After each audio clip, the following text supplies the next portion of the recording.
Halo sob, balik lagi di channel Sporty ID. Masih bareng gue Dimas Aji. Dan di video kali ini kita akan membahas mengenai tips memilih sepatu bola biar gak salah beli. Let's go!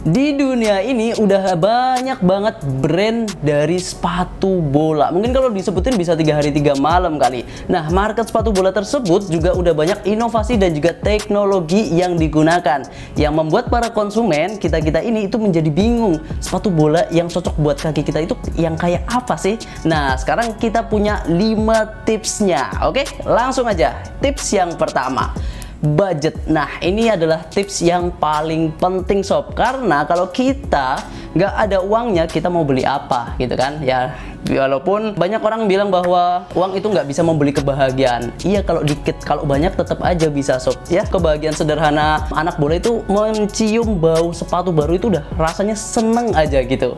Nah, jadi ini penting. Jadi sesuaikan budget lu dulu ya sebelum lu memperhatikan tips-tips selanjutnya, biar sepatu bola yang lu pilih itu sesuai dengan ekspektasi lo. Setelah budget terkumpul, lu perlu memperhatikan tips yang kedua, yaitu tipe outsole.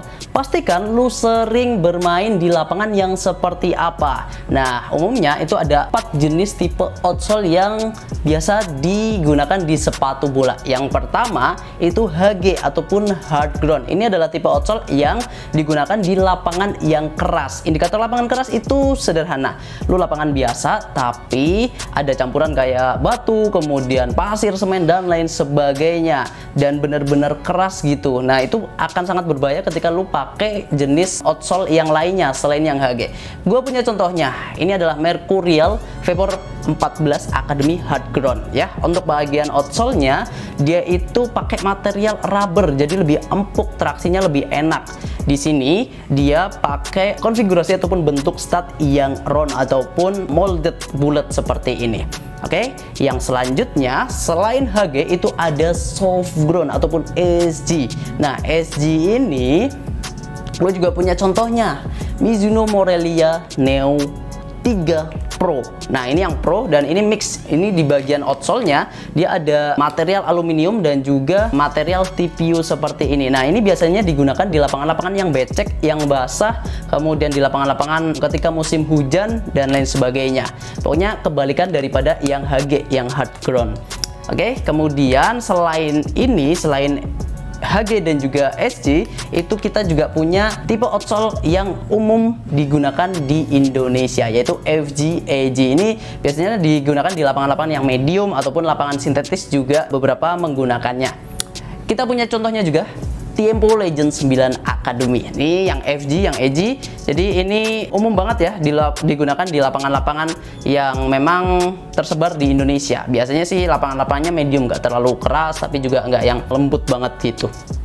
Oke, ini karakteristiknya dia pakainya material TPU, kemudian kalau statnya sih beragam ya, ada yang blade ataupun kerucut, ada juga yang bila, ada juga yang round stud ataupun yang molded dan semi molded dan lain sebagainya. Ini. Kemudian selanjutnya yang terakhir ini selain FG dan juga AG ya ini Turf ataupun TF. Ini adalah sepatu yang sekarang banyak dicari karena lapangan rumput sintetis itu sedang menjamur ya di berbagai kota di Indonesia, termasuk di Yogyakarta. Nah, ini peruntukannya untuk rumput sintetis yang biasa digunakan di lapangan mini soccer. Nah, oke, ini yang TF ataupun yang turf. Sebenarnya perbedaan antara yang AG, FG AG dengan yang turf itu tergantung dari kedalaman daripada rumputnya. Tapi setidaknya kalau misal lu main mini soccer ya pakai 2 sepatu yang inilah. Tips yang ketiga, perhatikan bagian uppernya. Kenapa? Karena bagian uppernya ini yang akan menyelimuti kaki kalian. Umumnya di sepatu bola itu ada 3 material. Yang pertama itu adalah material keniting, yang kedua leather, dan juga yang ketiga sintetis. Kita mulai pembahasan dari keniting terlebih dahulu. Nah, keniting ini adalah bahan yang dirajut.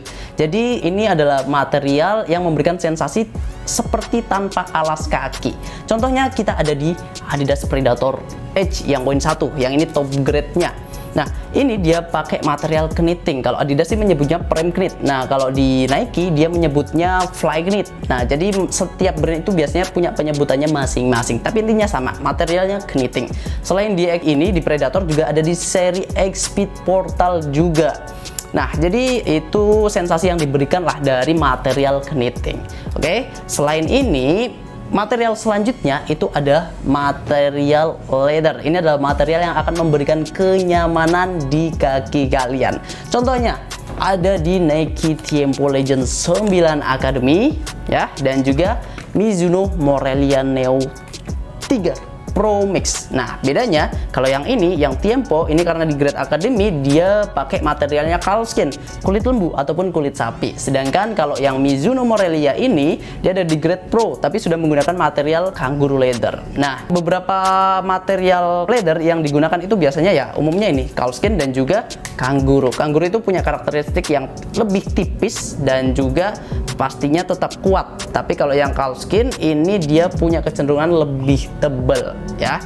Oke, paling itu. Kemudian selanjutnya yang terakhir itu material sintetis. Ini material yang paling umum digunakan di brand-brand lokal di Indonesia karena memang material ini harganya itu nggak semahal knitting dan juga material leather, tapi ya lumayan lah ya. Contohnya ini ada Lightspeed 3 dari Specs. Yap, ini adalah material yang digunakan yang biasanya itu adalah material yang membuat sepatu ini itu menjadi sepatu yang ringan. Jadi kalau misal leather itu memberikan kenyamanan, nah kalau sintetis ini memberikan keringanan. Jadi biasanya lu pilih yang leather ataupun yang knitting atau justru malah yang sintetis nih sob. Tips yang selanjutnya atau yang keempat, perhatikan tipe kaki kita. Nah, setelah kita memperhatikan jenis-jenis sepatunya, sekarang saatnya kita memperhatikan tipe kaki kita. Umumnya, tipe kaki manusia itu ada 3. Yang pertama adalah narrow, kemudian medium, dan juga wide. Nah, ini adalah tipe yang umum di Indonesia, bahkan di dunia sih sebenarnya. Dan kita juga perlu untuk memperhatikan ini agar ketika kita memilih sepatu itu nggak salah. Jangan sampai lu tipikal kakinya itu adalah narrow tapi justru beli yang wide, nanti akan ada space. Kemudian sebaliknya, ketika kaki lu wide, lu justru malah belinya sepatu yang narrow, itu nanti justru malah nggak baik karena ini jangka pendeknya itu mungkin hanya nyeri-nyeri di kaki, tapi jangka panjangnya bisa ankle, kemudian ankle twist, kemudian sampai ke nyeri pinggang dan lain sebagainya karena kaki kita itu sebagai pijakan ya. Dan cara berjalan manusia itu akan mempengaruhi anatomi ataupun bentuk kaki kita, jadi lu harus perhatikan. Nah, contohnya tipikal kaki wide itu akan cocok untuk sepatu Nike Tiempo Legend 9 Academy. Ini nggak semuanya ya sob, tapi secara umum itu nanti akan cocok pakai seri-seri misalnya Tiempo, kemudian kalau di Adidas Copa, kemudian kalau di Mizuno Morelia dan lain sebagainya. Untuk tipikal kaki wide, gue saranin untuk pilih material leather karena dia akan lebih bisa menyesuaikan dengan bentuk kaki kita. Kemudian kalau misalnya yang medium foot itu bisa pakai seri-seri dari Predator, kemudian kalau Nike Phantom, kemudian bisa pakai di seri Rebula ataupun Alpha Mizuno juga bisa. Contohnya dari Predator, dari Adidas Predator Edge. Kemudian kalau yang terbaru itu Predator Akurasi, itu juga cocok.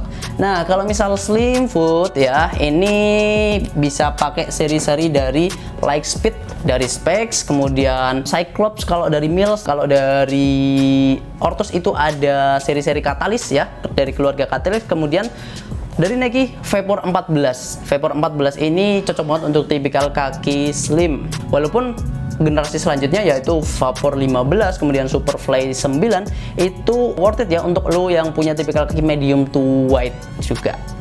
Yang terakhir atau kelima yaitu size. Oke, nah sizing ini penting karena setiap brand punya size chartnya masing-masing sob. Nah, amannya lu hafalkan panjang kaki lo itu dalam bentuk sentimeter. Caranya gampang banget, udah tersebar lah di Instagram, di Twitter dan lain sebagainya. Cara mengukur panjang kaki kita yaitu tinggal lu ukur aja di atas kertas, kemudian pakai spidol ataupun pakai pensil, pulpen dan lain sebagainya, dan ukur panjang paling depan hingga panjang belakang bagian heel kaki kita. Nah, setelah kita ukur, kita dapatkan tuh panjang kaki kita misalnya 24 cm, tapi itu bukan panjang daripada sepatu yang akan lu cari, karena itu hanya panjang insole-nya aja sob. Nah, untuk menentukan panjang dari sepatu yang cocok buat lu, itu lu perlu menambahkan 0,5 cm sampai dengan 1 cm, karena itu penting, karena itu nanti akan memberikan space yang lebih ya untuk kaki kita bernafas. Jadi lu nggak akan terasa ngepres banget atau bahkan sampai kerasa sakit ya. Kalau saran dari gua, setelah lu ukur misalnya 24 cm, ketemu nih 24 cm di brand Specs, ini size nya berapa sih? Nah, kemudian lu tinggal tambahkan aja 24 cm nya ini ditambah 0,5 cm ataupun 1 cm kalau misal lu butuh space yang lebih ataupun lu nggak begitu suka dengan sepatu yang press banget gitu. Oke, semoga bermanfaat. Mungkin itu dia sedikit tips dari tim Sporty untuk lu memilih sepatu bola biar gak salah beli. Nah, buat lu yang punya tips lain, boleh banget sharing di kolom komentar. Sekian video kali ini, dan jangan lupa untuk like, subscribe, dan juga komen biar kita juga semakin semangat lagi. Tetap di Sporty ID, Kiblat Sport sang juara.